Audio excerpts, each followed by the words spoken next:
Welcome back. Today, August 24th, marks the 30th anniversary of diplomatic ties between South Korea and neighboring China. And to mark the occasion, we revisit the phenomenon of Hallyu and its current status. For more on that, I have Professor Kenneth Kim at Hanyang University, who is currently over in Washington, D.C. Professor Kim, it's a pleasure to have you on. It's good to be here. I also have Patrick SUEN, a culture critic over in Hong Kong, joining us virtually as well. Patrick, it's great to have you with us. Nice to meet you. Right, Professor Kim, we'll start with you then. Let's start off with a few words perhaps on the beginning of Hallyu, including the origin of the term itself. Okay, Hallyu, or Korean wave, literally means wave of Korea or flow of Korea. It refers to the increase of popularity of Korean culture since the late 1990s. There are several theories where the actual word Hallyu came from. Some say it started from China, some say it started from Taiwan, and others say the word was first used from Korea.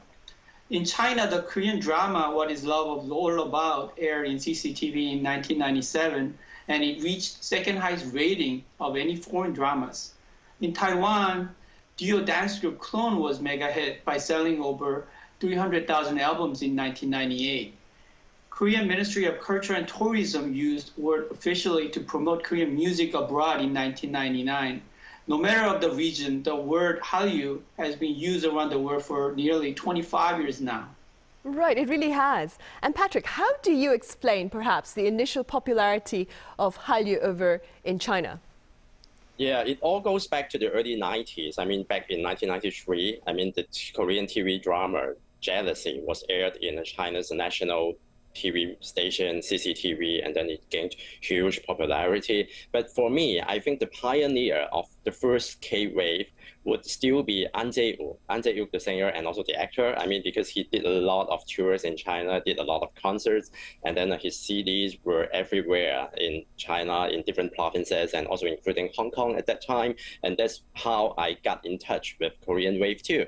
Because at that time, I always wondered, okay, if I want to listen to K-pop music, so where should I go and what to start with?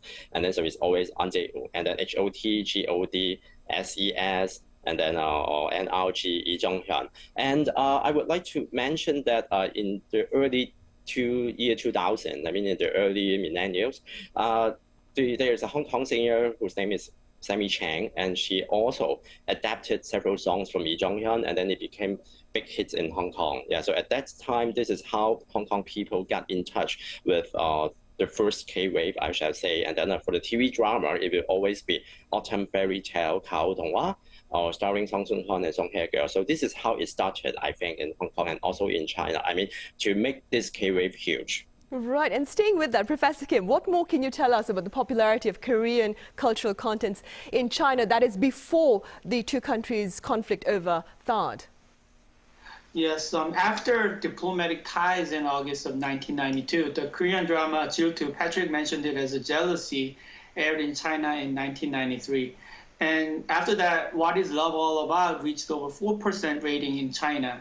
In 2005, drama Daejanggeum reached 14% rating, which expanded the presence of Hallyu in China. So what I'm talking about drama, some of the dramas such as The Heirs and My Love from the Start not only gained the popularity of drama itself, but also what was shown in the dramas. Chicken and Beer became very popular in China, and some of the Chinese visitors, such as 4,500 visitors, came to Han Riverside to have chicken and beer party. Later, over 8,000 came for samgyetang at the same time during year 2016. Chinese government mandated stronger censorship to import contents, and all the foreign dramas had to pass censorship in full series prior to airing the first episode. The Descendant from the Sun was one of the first drama to make entire series for censorship before airing in China. On the other hand, Korean music also gained recognition when Clone and HOT had a concert during 1999 and 2000 in China. If you consider Hallyu Phase 1 during 1997 through early 2000, it was mostly drama music. But during Phase 2, which was during mid-2000, games and films also expanded Hallyu, and Hallyu became diversified to food, fashion, and webtoon during later phases. Right, I see. Patrick, last year South Korea and China launched the 2001 and 2022 year of cultural exchange. What notable exchanges have there been perhaps to mark this campaign? As far as I know, there are several campaigns and programs celebrating the 30th anniversary of the bilateral ties. For example, there was the ABC Forum, the Sino-Korean ABC Forum, which deals with AI, big data, and culture. And then there was a big book fair showcasing the outstanding works from both countries. And then there's a Sino-Korean concert celebrating the bilateral ties, and also the exhibition and video campaign focusing on the fusion cuisine, drawing inspirations from Chinese and Korean cooking traditions. So I think this is the most attractive part for most people, I guess. Yeah, so you can see, as Professor Kim also addressed it, I mean, all over the world, there are so many Korean restaurants, and people are just fancy and they're crazy about Korean food after watching all those TV dramas, and then they want to eat fried chickens, and then they want to cook Korean dishes at home. Yeah, so I think this is a really interesting campaign too. But of course, I should say, I mean, because of the pandemic, I mean, many of the events and programs, I mean, have been stranded, and then you can see most of the events are put online, or I mean, they cannot participate in person. So I guess this is a pity, and then I hope that after the pandemic, I mean, when the two countries get into resume the normal exchange, I mean, there will be more cultural exchanges and programs of this kind. Right, I hope so too, of course. Meanwhile, Professor Kim, what has been the impact of Beijing's ban perhaps on Hallyu on South Korea's overall cultural industry starting in the year 2016?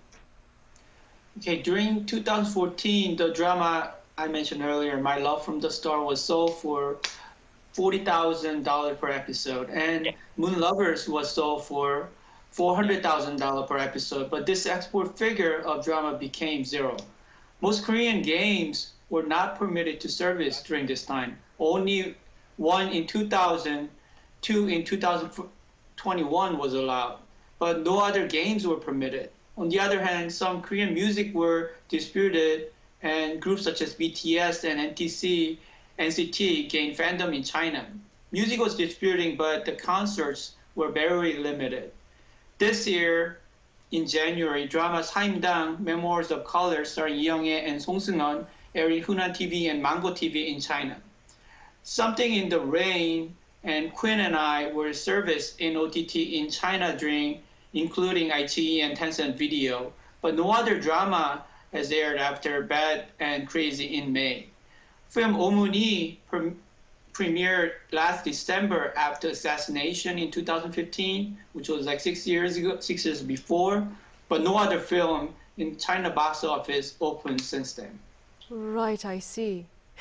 Patrick, despite the political differences between the two countries, I believe cultural projects have been ongoing. I'm speaking about the more notable screen production by director Park Chan-wook, Decision to Leave, which stars Chinese actress Tang Wei, one of my favorites, of course. How do such collaborations on the cultural front look to perhaps affect bilateral ties, do you think? I think this is a really interesting case in point because Tang Wei was a Chinese actress, and then she debuted her work by acting in Ang Lee's movie Lust Caution, and then she gained huge popularity in both China and Hong Kong, and also, I mean, the Greater China region as well. And then what I found interesting is that, I mean, I didn't expect that Tang Wei could be so popular in Korea, because I asked my Korean friends and then the people in Korean film industry, they always say that, okay, we want to make a film with Tang Wei. And then so it is kind of like a dream comes true for her to make a decision to leave. And then I've got a chance to translate the Chinese subtitles for this film, I mean, for the Hong Kong film distributor.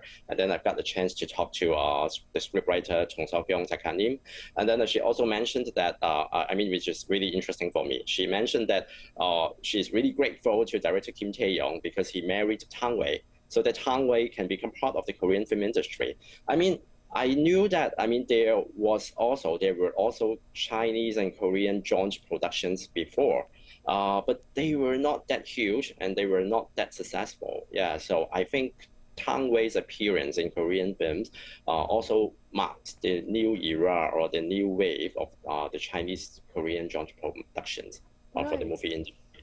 Right. Patrick, staying with the film Decision to Leave. Now, like you mentioned, you partook in the translation work of the film ahead of its screening in Hong Kong. Do tell us a bit more about that particular experience. Oh, okay. For me, I mean, this experience is really interesting and unforgettable because this film, I mean, involves the traveling between the two cultures. I mean, because as you know, I mean, Tang Wei's character is a Chinese. She is from mainland, and then she kind of like enters Korea, and then she got married to a husband that she doesn't love. And then so they and this is a really literary film. I mean, for example, like the films that I translated before, I mean, the Korean films, they are always like blockbusters, and then there are a lot of actions, and of course, I mean, we have to make sure that the names sound right. And then the jokes, I mean, for the jokes, I mean, we have to translate them into local cultures. We have to localize them a little bit, maybe. But for this one, I think it is a very literary one. And I also had to spend a lot of time, just like Sole in the film, to study, I mean, what she's saying. And then I have to imagine, so if I speak Korean, I mean, because of course I'm not a native speaker, so I'm somehow like Sole. I'm somehow like Tang Wei. Yeah, so I have to imagine, so if I were her, so what kind of words I would use? I mean, of course, the scriptwriter had already stated clearly. For example, like the word 마침내. So Soleil's character always said the word 마침내. So for us, I mean, for the non-native speaker, and we are learning Korean. So somehow we also have this kind of questions, like what is the difference between 결국 and 마침내 and 드디어? Yeah, so this is a very eye-opening experience for me, and I've learned a lot too. Right, the choice of diction, very difficult right there. Professor Kim, 2022, as we mentioned at the start of our program, marks the 30th anniversary of diplomatic ties between South Korea and China. That being said, how can this particular milestone be effectively used, perhaps, to enhance cultural ties between the two countries?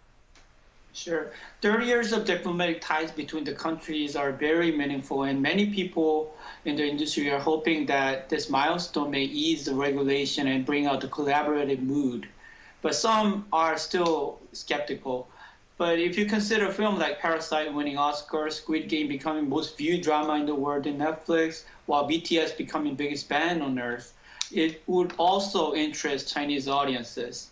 So Korean content may not become as popular as it was during the 2000s, but still there are some possibilities. As Patrick has mentioned, co-production and localization may be one of the solutions for a film like Decision to Leave. One genre of content which was not heavily affected during the time was webtoon and web novel. So webtoon and web novel may be used to create IP in China, and it may be made to dramas, films, and goods later on.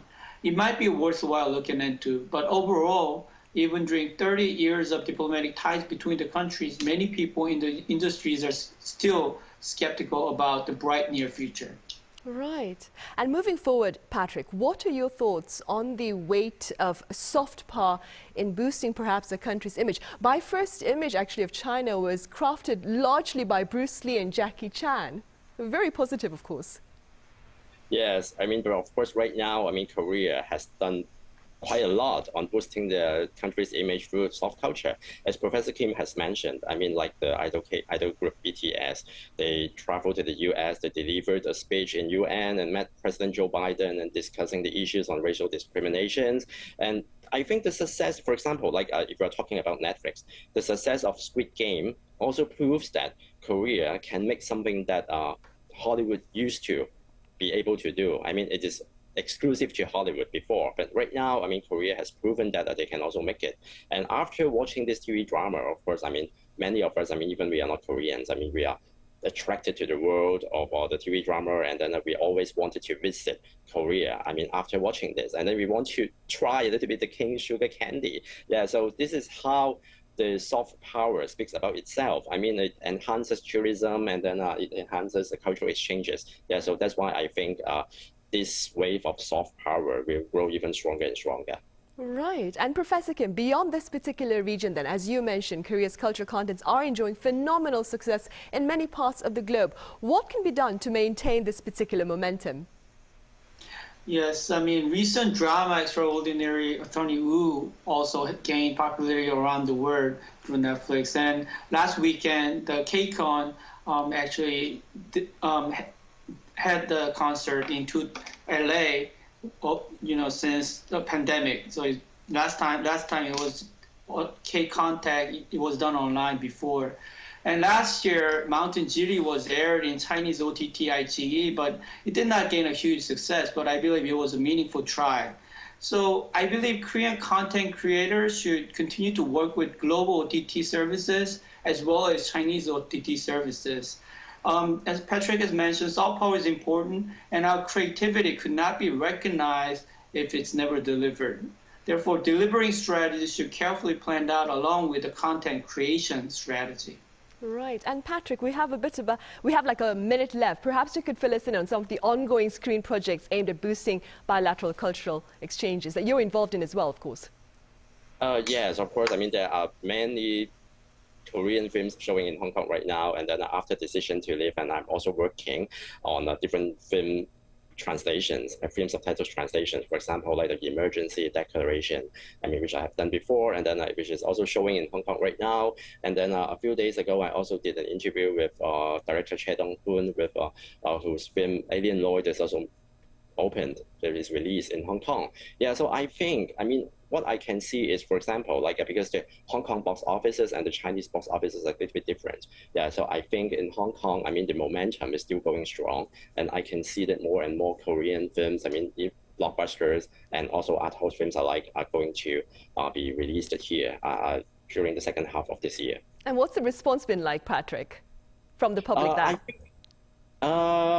I think it is more, for example, like Alien Lloyd. For Alien Lloyd, I've heard that there are mixed reviews in Korea, but in Hong Kong, it is quite successful. Because it pays tributes to Hong Kong films back in the 80s and 90s. For example, like director Che Dong-hoon pays tributes to Stephen Chow, Chu Song-chi, the actor, and also Chui Hak, the Hong Kong director, who made a lot of kung fu and sword fighting films, and then he likes it a lot, and so that's why he's using these elements in this film. And so when we, as a Hong Kong audience and the viewers, when we go to the cinema and watch it, we feel like, wow, so these are the films that we are growing up with. We are all familiar with elements. Yeah, so that's why we feel a little bit close to the film. That is good to know. All right, Patrick, thank you very much for your time and your thoughts. And Professor Kim, thank you so much for your insights today.